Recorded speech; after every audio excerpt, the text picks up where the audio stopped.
আমরা জীবনে যত সমস্যায় পড়ি আমরা তখন ছুটে যাই মানুষের কাছে। ঘন্টার পর ঘন্টা আলোচনা করি, সমালোচনা করি, একজনের কথা শুনি আরেকজনের সাথে তুলনা করি, কিন্তু আমরা কখনো কোরআনের কাছে যাই না। কেন? যেই কিতাবে আমাদের জীবনের প্রতিটা সমস্যার দিক নির্দেশনা আছে, যেখানে কোনো ভুল নেই, কারণ এটা কোনো মানুষের লেখা না, এটা মহান আল্লাহর বাণী। তবু আমরা সেখানে যাই না।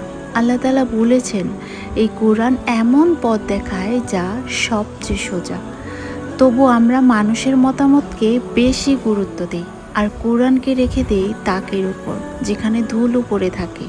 সমস্যা কোরআনে না, সমস্যা হলো আমরা কোরআনকে জীবনের গাইড বানাইনি। আমরা সমাধান খুঁজতে ভুল জায়গায় দৌড়াচ্ছি। এই মহান রব আমাদের সৃষ্টি করেছেন, আমাদের জন্য কিতাব সৃষ্টি করেছেন, সেই কিতাবেই তো আমাদের জীবনের আসল সমস্ত উত্তর লুকিয়ে আছে। আমরা কি সত্যি সমাধান চাই, নাকি শুধু কথা বলতেই আমরা ব্যস্ত?